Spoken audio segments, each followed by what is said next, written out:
আসসালামু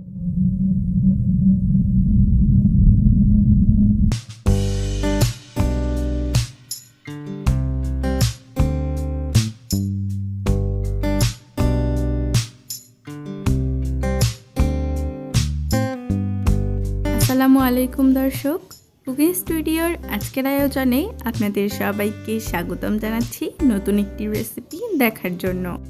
আজকের রেসিপিতে ফুলকপি দিয়ে দারুণ মজার একটি স্ন্যাক্স রেসিপি শেয়ার করছি। বিকেলের নাস্তায় আপনারা ফুলকপি দিয়ে এই স্ন্যাক্সটি তৈরি করতে পারেন। তাহলে চলুন রেসিপিটি শিখে নেই। ফুলকপির স্ন্যাক্স তৈরির জন্য আমি এখানে পরিমাণ মতো ফুলকপি নিয়েছি, আর আপনারা দেখতেই পাচ্ছেন এই ফুলকপিগুলোকে আমি খুব ছোট ছোট করে কেটে নিয়েছি। ফুলকপিগুলোকে এরকম ছোট ছোট করে কেটে নিলে এক্সট্রা করে আর সিদ্ধ করার প্রয়োজন হবে না। প্রথমেই একটি বাটিতে পর্যাপ্ত পরিমাণে পানি নিয়ে নিচ্ছি।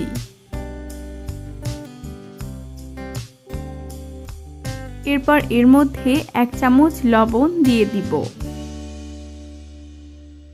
তারপর লবণটাকে পানির সাথে খুব ভালো করে মিশিয়ে নিচ্ছি।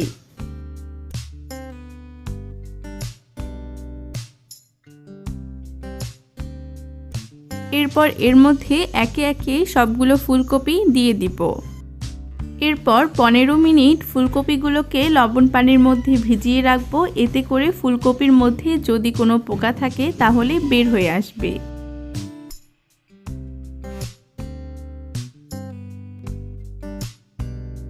পনেরো মিনিট পর ফুলকপিগুলোকে ধুয়ে পানি ঝরিয়ে নিচ্ছি। ফুলকপি থেকে পানি ঝরিয়ে নিয়েছি। এরপর ফুলকপির মধ্যে 1 চামচ করে আদা রসুন বাটা দিয়ে দিচ্ছি। এরপর দিয়ে দিচ্ছি 1 চামচ মরিচের গুঁড়ো। এরপর 1/2 চামচ হলুদের গুঁড়ো দিয়ে দিচ্ছি। 1/2 চামচ ধনিয়া গুঁড়ো দিয়ে দিচ্ছি এবং 1/2 চামচ জিরার গুঁড়ো দিয়ে দিচ্ছি।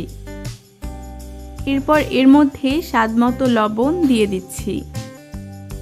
1/4 চামচ গোলমরিচের গুঁড়ো দিয়ে দিচ্ছি।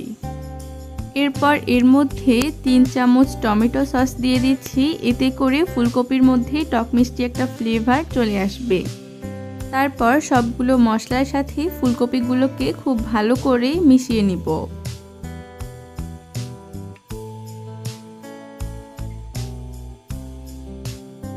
ভালো করে মিশিয়ে নেওয়া হয়ে গেছে। এরপর এগুলোকে 10 মিনিটের জন্য রেস্টে রেখে দিচ্ছি। 10 মিনিট পর আমি এখানে 1 কাপ ময়দা দিয়ে দিচ্ছি। আপনারা চাইলে ময়দার পরিবর্তে বেসনও ব্যবহার করতে পারেন, তবে আমার মনে হয় ময়দা কিংবা আটা ব্যবহার করলে এটা খেতে বেশি ভালো লাগবে। এরপর এর মধ্যে 1/2 কাপ কর্নফ্লাওয়ার দিয়ে দিচ্ছি। আপনারা কর্নফ্লাওয়ারের পরিবর্তে চালের গুঁড়ো ব্যবহার করতে পারেন। এরপর অল্প অল্প করে পানি দিয়ে ফুলকপি এবং কর্নফ্লাওয়ারের সাথে ফুলকপিগুলোকে খুব ভালো করে মিশিয়ে নিব। এমনভাবে মেশাতে হবে যেন ময়দা এবং কর্নফ্লাওয়ারের সাথে এই ফুলকপিগুলো খুব ভালো করে কোট হয়ে যায়। আমার এগুলোকে মেশানো হয়ে গেছে, আর আপনারা দেখতেই পাচ্ছেন ময়দার সাথে ফুলকপিগুলো মোটামুটি খুব ভালো করে কোট হয়েছে।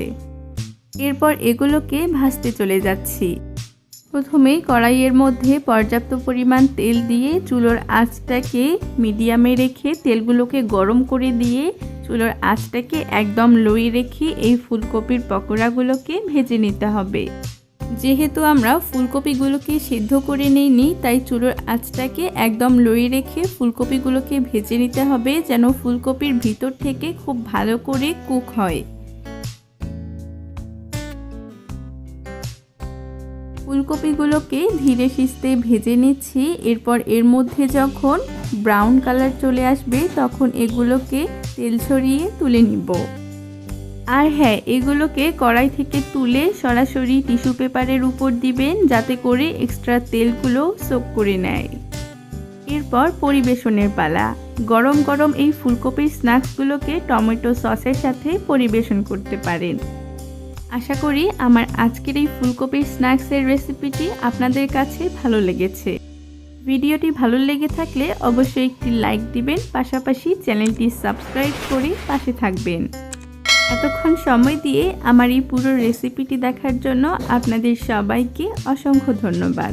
সবাই ভালো থাকবেন। আল্লাহ হাফেজ।